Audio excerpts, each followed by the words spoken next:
त्रिस्तरीय पंचायत निर्वाचन प्रथम पर्याय मतदान ओडिशा रे त्रिस्तरीय पंचायत निर्वाचन प्रथम पर्याय मतदान आरंभ हो सारी।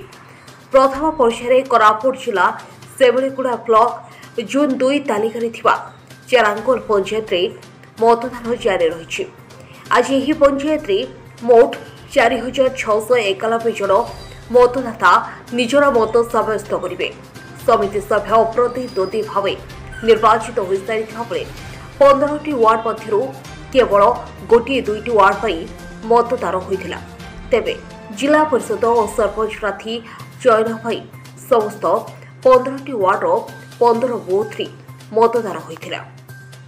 तेबे मतदान हार स्पष्ट सूचना हस्तगत हो न हाराहारी 80% मतदाता निजर मत सब्यस्त कर अनुमान कर सकाल 7टा ठारू मतदान आरंभ हो केतेक केन्द्र में निर्धारित समय गोटे बेल सुधा मतदान संपूर्ण होता बेले बूथ नंबर 8, 9 और 11 रे धार्य समय ठारू विलंब मतदान सरी। आरंभर समस्त केन्द्र में शांति श्रृंखला सहित मतदान चली बेले शेष समय केतेक केन्द्र में अप्रीतिकर परिस्थिति देखा देइथिला। तेबे मोटामोटी भावे कहिबाकू गले मतदान शांति श्रृंखला समाप्त होइथिला।